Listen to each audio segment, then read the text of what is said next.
हम किस चीज का इंतजार कर रहे हैं कि उस एस्टेब्लिशमेंट के फैसलों का कि जिसने 75 साल से सिर्फ एक इदारे को मजबूत किया है, उस अदलिया का जिसका इस दुनिया में 140 में से 130 नंबर पे है, या ये मीडिया का जो हक और सच को मतलब अगर इसकी तिजोरियां भर दी जाएं तो ये हक और सच के साथ खड़ा होना छोड़ देता है, या इन पॉलिटिशियंस का जिन्होंने कि 40-45 सालों से सिर्फ लूट मार की और इस कौम को आज भी बुनियादी जरूरियात से महरूम रखा हुआ है। क्या हम जो आइन को अब आके कानून को तोड़े हैं, क्या अब हम इन लोगों की तरफ देख रहे हैं? आपको क्या लगता है कि हम कौम में ऐसी क्या कमी है कि हम श्रीलंका के लोगों की तरह सड़कों पर खुद से नहीं निकलते, हम तुर्की के अवाम की तरह से अपने मुल्क को खुद नहीं बचाते? हम में ऐसी क्या कमी है कि हम आपकी कॉल का इंतजार करते हैं? हम देखते हैं कि आपने हमें प्लेट में रखकर आजादी देनी है या बदला हुआ निजाम देना है, तो फिर ये मुल्क बदलेगा। हम क्यों नहीं खुद निकलते घरों से? हम आपकी कॉल का इंतजार क्यों करते हैं? आप सिर्फ मुझे यह बताएं कि हम कौम में क्या कमी है, इस कौम में क्या कमी है? आपको इस 26-27 सालों में क्या लगा कि इस कौम में अभी क्या कमी है? हमारी तरबियत में, आपके इस मिशन में भी क्या कमी रह गई है? Thank you. देखिए जी, मैं आपको पहले तो बताऊं कि सब चीज का हल एक ही है। आपने बताया ना कि हमारी ब्यूरोक्रेसी ने काम करती, यानी हमारी जो आपने सारी बातें बताई हैं बिल्कुल ठीक है कि देखें यही पाकिस्तानी है। और क्योंकि मुझे मौका मिला पाकिस्तान से बाहर जाने का, मैं पढ़ने गया पहले बाहर, क्रिकेट खेलता था बाहर, तो मुझे बाहर के माशरे, खास तौर पे बरतानिया को अंदर से मैंने माशरा देखा। तो मैं इस नतीजे पे तब ही पहुंच गया था कि अगर एक माशरे के अंदर इंसाफ नहीं ना होगा, वो माशरा तरक्की नहीं कर सकता। और इंसाफ हर चीज का है, यानी इंसाफ हर चीज का हल है। मेरिट क्या है? मेरिट इंसाफ है। यानी आपने किसी को जो ओहदा उसको जो वो डिजर्व करता है, यानी अगर मैं इम्तिहान में सबसे टॉप आ गया तो मुझे ओहदा मिलना चाहिए, मसलन जो वो रिक्वायरमेंट है, जो वो क्वालिफिकेशन चाहिए, लेकिन ओहदा किसी और को मिल जाता है। उधर से तबाह होता है वो मुल्क, क्योंकि वहां जब मेरिट ही नहीं है, जब एक सिस्टम के अंदर मेरिट नहीं है, वो दुनिया का मुकाबला नहीं कर सकता।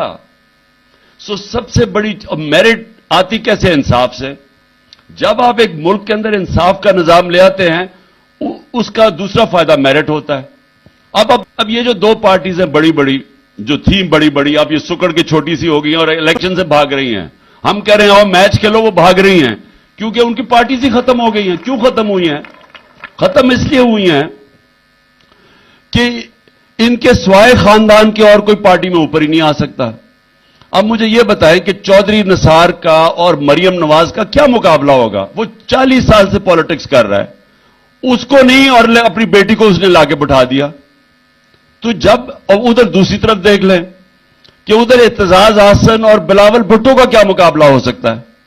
इत्तेजाज हसन एक वो पॉलिटिशियन, वो एक ज़ेन, यानी सब रिस्पेक्ट करते हैं उसकी एज ए पार्लियामेंटेरियन सब रिस्पेक्ट करते हैं, एज ए लॉयर सब रिस्पेक्ट करते हैं। उसकी जगह उन्होंने किसको ले आए? बिलावल भुट्टो को, जो अभी तक उर्दू नहीं बोल सका, जिसको अभी तक उर्दू की जो वो कत्लेआम करता है जब वो बोलना शुरू होता है, उसका क्या तजर्बा? 1 घंटा ना मरियम ने जिंदगी के अंदर 1 घंटा काम किया, ना उसने किया, जिनका दुनिया कोई नहीं, और वो दोनों तैयार हो गए। तो इनकी पार्टीज ने तो नीचे जाना है, मेरिट ही नहीं है। तो मेरिट का सिस्टम होता है इंसाफ के साथ जुड़ा हुआ।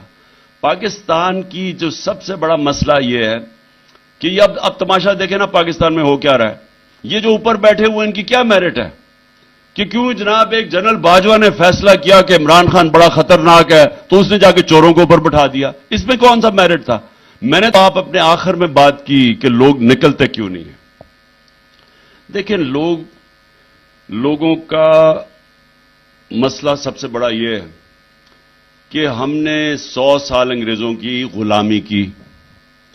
जब अंग्रेजों की गुलामी की और हमें आजादी मिली और वो एक कायदे आजम की और फिर उनके साथ उनके लोग थे, उन्होंने बड़ी जद्दोजहद की, खास तौर पे कायदे आजम की कुर्बानी, उसकी वजह से हम आजाद हो गए। लेकिन जो मुल्क में निजाम ने लोगों को आजाद करना था वो निजाम नहीं आया। हम अंग्रेज की गुलामी से जो ऊपर हमारे बैठे सरबराह, उन्होंने भी वही हरकतें करनी शुरू कर दी जो अंग्रेज करता था। लोगों को तो आजाद किया ही नहीं कभी, क्योंकि वो इंसाफ का निजाम कभी आया ही नहीं जिसमें सब अवाम एक बराबर हो गए। यहां छोटा सा इंग्लिश मीडियम तबका आ गया, हमारी तरह के लोग एचएसएन कॉलेज इंग्लिश मीडियम में चले गए, हमें अच्छी अच्छी नौकरियां मिलनी शुरू हो गई, हम सारे ऊपर चले गए। वो बेचारी जो आम आवाम थी उनको उर्दू मीडियम डाल दिया कि उनको वो ऊपर ही नहीं आ सकते थे, उर्दू भी खत्म हो गया, फिर प्राइवेट स्कूल्स आ गए, तो थोड़ा सा तबका एक तरफ चला गया। बाकी लोगों को तो हमने, जिसको कहते हैं लेवल प्लेइंग फील्ड, वो दी नहीं हमने कभी लोगों को। कभी हमने मजदूरों को उनके हकूक नहीं दिए, हमने कभी कमजोर लोगों को हकूक नहीं दिए, हमने कभी जो घर में हमारे मुलाजिम हैं, आप घर में मुलाजिम देखें यूरोप के अंदर, उन सब के हकूक हैं, हमारे मुलाजिमों के हकूक ही नहीं है। तो जब तक आप लोगों को आजाद नहीं करते, जब तक लोगों को समझ नहीं है कि आजादी होती क्या, वो आती है इंसाफ से, राइट से, ह्यूमन राइट से। आप ये देखें कि जो फतह करने आता था हिंदुस्तान को, वो जैसे ही ऊपर से निकलता था पहाड़ों से, खैबर से या वो अफगानिस्तान से, वो सीधा दिल्ली पहुंच जाता था, कोई रास्ते में रुकावट नहीं होती थी, क्योंकि लोग तो गुलाम थे, फ्यूडल सिस्टम में अवाम तो गुलाम थी, उनको क्या फर्क पड़ता था कौन जो मर्जी बाहर आके फतह कर ले, तो कोई लड़ाई नहीं होती थी। दूसरी तरफ अफगानिस्तान चले जाएं, अफगानिस्तान के अंदर जब भी कोई आया फतह करने के लिए, वो सारी कौम खड़ी हो गई उनके अगेंस्ट।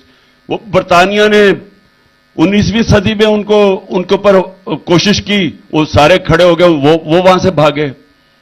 रूसी 20वीं सदी में आ रहे, अब आके 21वीं सदी में अमेरिकन, क्योंकि कौम खड़ी हो जाती है, वो गुलामी कबूल नहीं करती, क्योंकि वो हमेशा आजाद लोग रहे हैं।